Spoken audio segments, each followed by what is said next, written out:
Welcome to episode 243 of Werewolf, the podcast. I have to say things at this point. Go to the description and read things and then go and join stuff and come and be part of the Lunatics, the family of fans that we have. Self-named. I didn't call them Lunatics. And yeah, enjoy.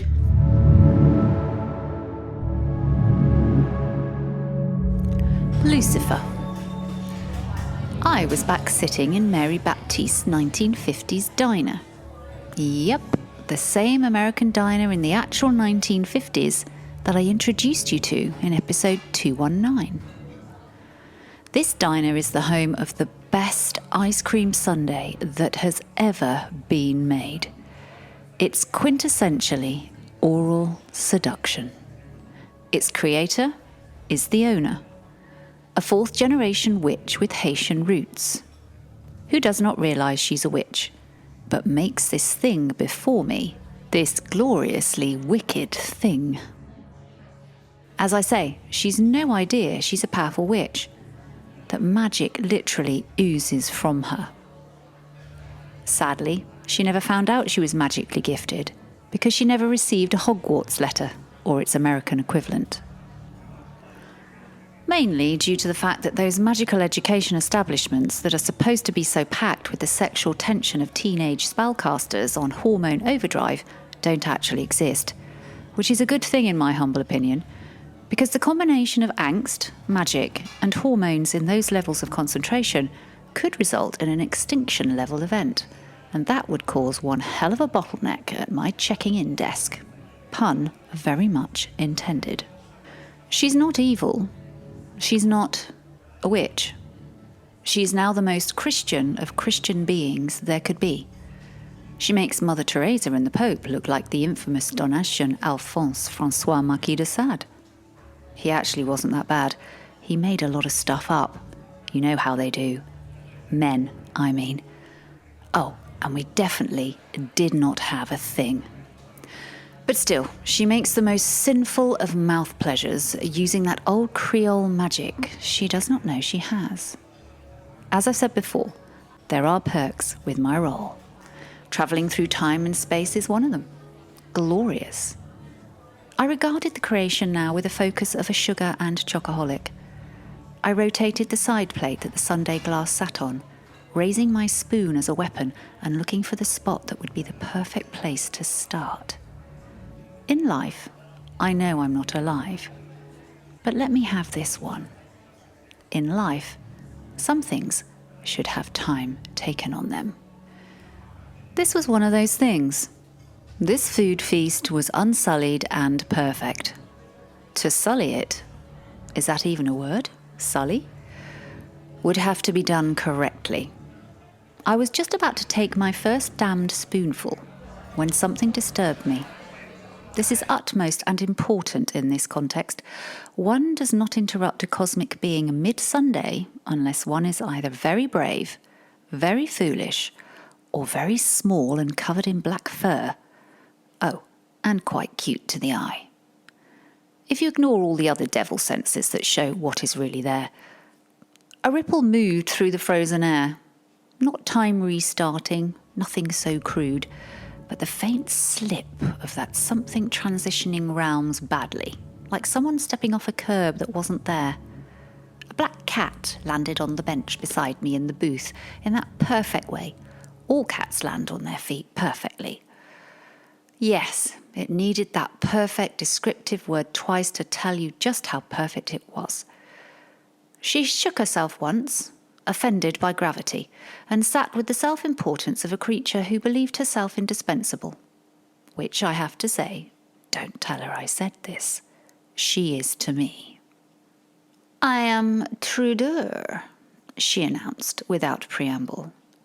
Mine demon of the third catalogue. Personal assistant to the one true evil. To me, I finished, not taking my focus off the sundae and finally taking the tip of the long-handled spoon and gathering the perfect chocolate sauce to vanilla ice cream ratio. Yes, I know, I told her, popping that morsel of wonder into my mouth, her tail flicked. Oh, she was enjoying herself, thinking she was going to tell me such dangerous secrets. Have information, she said pointedly. I imagine you do, I replied.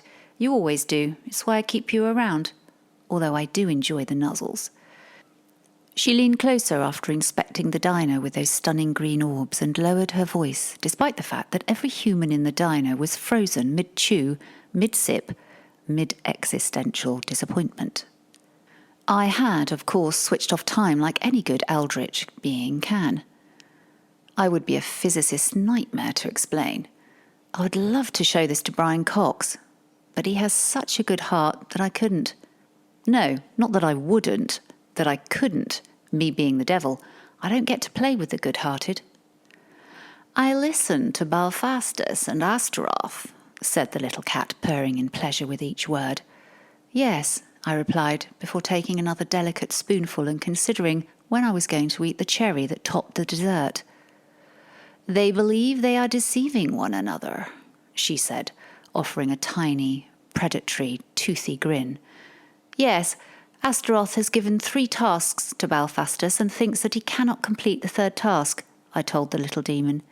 Yes, she replied with a twitching tail, showing the irritation she had with my knowledge that I already had the knowledge. Belphastus believes, she carried on, that if he acquires the ring and uses it to summon Astaroth instead of returning it, he can bind both me and Astaroth to the earthly plane. I finished her sentence for her. I lifted the cherry on its stalk and bit it in half. You can't rush eating a cherry. A cherry is a sad thing once it's gone. Preorder blinked. Once. Then again, slower. I was there, she said. I heard it. The little black shadow told me, her despondency evident in her voice. I planned it, I said pleasantly, completing my cherry-eating task and gently kissed clean the fingertips that had touched the delicate fruit. Her ears flattened. There is also a human, she continued stubbornly, a homeless man, Nicha. The professor, she continued, manipulated him. I said yes. He carries the ring unknowingly. Yes. And Belphastus told him to, go fuck himself. Yes. Preorder's whiskers twitched. They were a fairly new addition for her in the cosmic time frame of immortal beings, and she was still very proud of them. This seems inefficient, she said. I finally looked at her. Preorder, I said gently, if demons only ever succeeded by being competent, the universe would have collapsed sometime around the Renaissance. She huffed. Then why, she demanded, did you send me to spy on them if you already knew? I smiled. Not the smile with teeth, the other one, the tired one. The one you give a child who's just proudly presented you with a drawing of something you invented centuries ago. Because, I said, you enjoy feeling useful. She opened her mouth to argue. And, I continued, because if I left you alone in hell for more than 6 hours, you'd reorganize something that does not wish to be reorganized. Her tail lashed. And, I finished, because it gave you something to do. I returned my focus to the important thing in the room. She stared at me. Then, very quietly, she said, I could have been napping while licking a paw. Instead, I said, raising a finger, but not making eye contact, you were observant, mobile, and delightfully cat-shaped. She preened despite herself. I turned, unfreezing only one thing in the diner. Mary, I said. It was a summoning of sorts. The spoon in the old woman's hand trembled, her eyes unfocused, then cleared just enough. Yes, honey child, she asked, without questioning why the woman in the booth had horns one moment and didn't the next. A bowl of cream, I said, for my assistant, I said, pointing at the cat. For sure, honey. Mary nodded, already moving behind the counter, and then back again. Preorder sniffed as the bowl was placed before her. This does not mean, she said stiffly, that I was unnecessary. Of course not, I replied. You are essential. She lowered her head and began lapping. Is it full fat? She asked. It's the 1950s. Everything in this diner is, I said. She purred. Outside, somewhere very far away, a ring waited for a finger. Inside, time remained paused, and my Sunday was finally, blissfully, going to be consumed uninterrupted.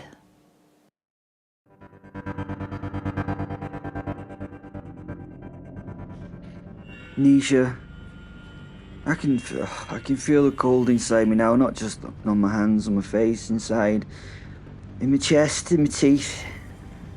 The kind of cold that doesn't go away when you curl up tighter or pull your coat close, because it isn't really about temperature at all. It's about being left out. It isn't fair, I tell myself. I've said that thought so many times it barely feels like a sentence anymore. It's more like a habit. A reflex? Like breathing shallow so it doesn't hurt as much. I did what I was supposed to do. I worked, I paid rent, I didn't steal, I didn't hurt anyone. I kept my head down and trusted that if I stayed decent, something decent would come back my way. Nothing did. People walk past the alley laughing. I hear them. I also feel a new feeling. Hate? I hate their ability to laugh. Laughter assumes the world makes sense and it's okay for them. Makes my jaw clench. You're still here, I tell myself. You survived. Survived what, though? Another winter? Another week of being ignored? Another person pretending they don't see me? The professor's voice slides back into my thoughts, calm as anything. Nice. Doesn't get fed. I hate how right that sounded. I didn't like him knowing my name. I didn't like the way he looked at me, like he could see the whole stupid story laid out neat and miserable. But do you know what I did like? That he didn't lie to me. Why should I give you my money? He'd asked. No one ever asks that. They either give or they don't. Or they hurry past like I'm contagious. I told him I needed to eat, and he smiled, not kind, not patronising, not cruel, just honest. I feel something twist in my chest now, slow and ugly. Maybe he's right. A part of me's small, tired, stubborn, tries to push back. This isn't who you are, Nicha. You don't hurt people, Nicha. Who the fuck decided that? I didn't choose to lose my job. I didn't choose to get sick and miss shifts. I didn't choose the landlord who didn't care. I didn't choose the forms that never led anywhere. I didn't choose being looked through like I'm already gone. I didn't choose pancreatic cancer from my mother. So why is this the one choice I'm supposed to be making? The other thought comes sharper this time. You're weak. I flinch at it, even though no one said it out loud. Weak for waiting, weak for hoping, weak for thinking the world would notice if I behaved. I feel my hands curl into fists before I realise I'm doing it. The knife that was in my pocket is now somewhere in my hand. I can feel its weight solid, and it's reassuring. I didn't think of it as a weapon when he gave it to me. I thought of it as a kind of option, an option for me to end my own suffering. Just once, I think, just once I take something. The good part of me, the voice that sounds like I used to, tries again. This won't fix anything. Fix? I almost laugh. Nothing gets fixed. Things get taken, things get lost. People like me just get forgotten. At least this would be something. My heart is beating faster now, not fear. Anger. Feels good. Hot and sharp, cutting through the cold like it's been waiting its turn. I think about that man the professor described, the one who walks through here pretending he's small, pretending he's harmless, rich enough to defend people who ruin people's lives, and then he goes home to a fucking warm house. He passed earlier. He passed without even looking at me, but dismissed me. My mouth feels dry. He deserves it, I tell myself. That feels important. The deserves it bit. Necessary. I stand up, my legs tremble, but they hold. I feel taller than I did a minute ago, heavier, realer. This is how it changes, the angry voice says. This is how you stop being nothing. I don't argue anymore. I wait. Footsteps. Footsteps will come. They always do. And you know what? This time, I won't step aside and cower.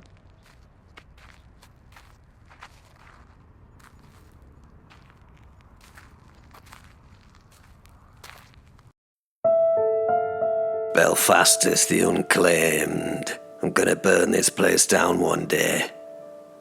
Not today, though. There are procedures for that kind of thing. But one day, McDonald's on the corner of High Street and Moral Compromise is gonna become a cautionary scorch mark visible only from low-flying aircraft. My shift's nearly over. I can taste freedom. It tastes like fryer oil and regret. The grill, however, is still bloody dirty. I'm cleaning it badly, out of spite. I scrape at it with the enthusiasm of a man polishing a gravestone he fully intends to refill. Today's customers have been exemplary, in the way that plague victims are exemplary. First, the woman who ordered a plain cheeseburger and then returned it because it had cheese on it. Not melted cheese, not excessive cheese, just the concept of bloody cheese. She looked at me like I betrayed her personally. Second, there was the man who stood directly under the menu, stared at it for 8 solid minutes, and then asked me what kind of burgers we sold. I gestured vaguely at the illuminated wall of sins behind me and said, "Those, you bastard." He nodded thoughtfully and ordered chicken. Twat. Third, and this one may actually be a war crime, the family who let their child press every single button on the self-service screen and then abandon the machine like a crashed probe on Mars. The screen now displays an order for 7 cheeseburgers, no bone, extra bone, no meat, meat on bloody side, 1 fillet of fish, add bacon, no fish. Can't bloody clear the bloody thing. Oh, my life. I hate humans. I scrape a little bit harder at the grill. It squeals like it's being interrogated. Good. I need to focus. I need a plan. The ring of summoning will not fetch itself, and the professor will not help me unless it benefits him, or terrifies him, or makes him feel intellectually superior, which is his main nutritional requirement. Come on, you bastard. Think, I mutter to myself. Behind me, Halitosis is chewing. Not eating. Just chewing, loudly, wetly, with commitment. He's seated on an upturned milk crate, dining from the waste bin like a raccoon who's discovered capitalism. Fries, nuggets, something that might once have been a bun, but now resembles archaeological evidence. Masticate is the word. He masticates like it's a performance. I glare at him. He grins, revealing teeth that don't align with Euclidean geometry. You do know, He says, around a mouthful of fries. that the grill was still warm, Master. You're not supposed to clean it warm, Master. I will unmake you, I tell him, not looking away from the grill. He swallows proudly. Ah, you already tried that once, remember? You forgot the stabilizing figure. I didn't forget. I delegated poorly, that's all. Halitosis, my sidekick, my edder, my punishment, has been given lock-up duty tonight. Lock-up. Him, of all bloody people. Well, it does mean that Karen's gone. Which should be good news. Except that Karen being gone means Hal is technically my superior for the next 12 minutes. I'm an ancient practitioner of dark arts, bound by infernal covenants, personally known to entities that cause plagues as hobbies. And my boss is currently a goblin-shaped manifestation of indigestion, eating from a bin. He jingles the keys. On purpose, the bastard. I get to turn the lights off today! He says, delighted. And the ice cream machine! Oh, I'll write today's log! What is it? You get to do, Master. Oh, you get to clean the grill! I grind my teeth. Of course the ice cream machine will be broken. It senses joy and kills it on sight. I scrubbed the grill one last time, futilely. My reflection stares back at me in greasy fragments. A dread sorcerer reduced to minimum wage by a Texan witch and a society that rewards incompetence with authority. Come on now. Focus, Belphastus. Focus. The Professor, Simon de Montfort, he knows things. He hoards knowledge like a dragon hoards gold, except smugger. I need some leverage. I need curiosity. I need to make the ring his problem. Behind me, Hal crunches something that definitely shouldn't crunch. Could you, I say carefully, chew a little bit quieter? No! He says cheerfully. But I can do faster, Master. I close my eyes. Oh, one more night. One more bloody shift. Then the ring. Then Lucifer. Then Astaroth. And then no more grills for me.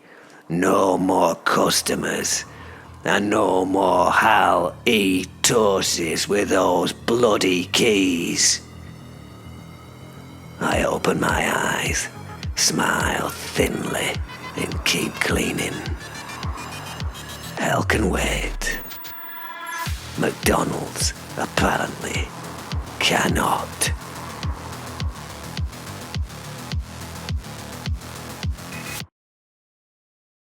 Well, the werewolf.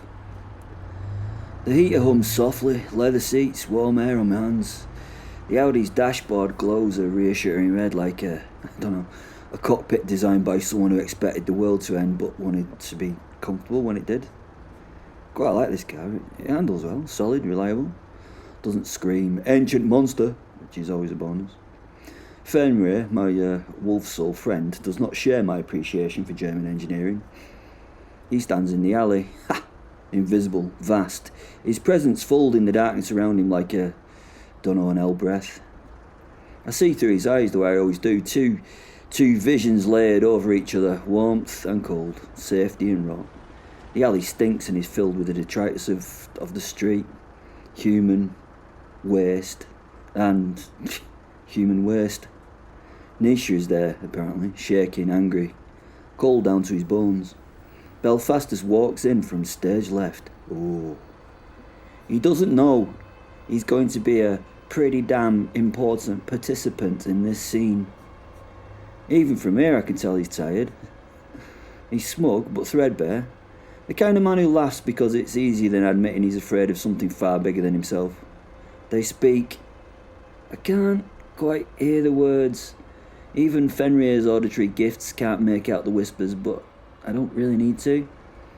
I know the shape of arguments. I've lived through decades of them. Nicha steps closer. His shoulders are all tight, his hands are trembling. He says something quietly, something small, something desperate. Belphastus throws his head back and laughs. It's dismissive, careless, the laugh of someone who has never believed consequences applied to him. Fenrir's ears flatten. Nicha moves. At first it looks like nothing, just a clumsy shove to the body. Then another, and another, and another. Short, close, ugly. Not punches really, more like, I don't know, playful touches. Belphastus is looking at him and still smiling, and then he isn't. His laughter cuts off like a guitar string snapped mid-note. There's a pause, a heartbeat, 2. Belphastus looks down. So does Fen. Dark stains bloom across his jacket, spreading slowly, almost thoughtfully, as if the fabric itself is trying to understand what's happening. Small holes, neat ones. Ah, knife work. Belphastus blinks. Once. Twice. Fenrir watches, utterly still. Belphastus drops to his knees. Not dramatically, not yet, just surprised. The alley feels colder somehow, even inside my car. I sip my coffee. That's still warm, it's still good. The contrast is good, but it's obscene. Belphastus finally understands, and in that moment, right before he falls forward into the filth, right before the world shifts irrevocably, I realise something that tightens my chest far more than the winter ever could. This was fate. This was prophecy. This was not just a man who laughed at the wrong person and didn't believe the night could, well, bite back.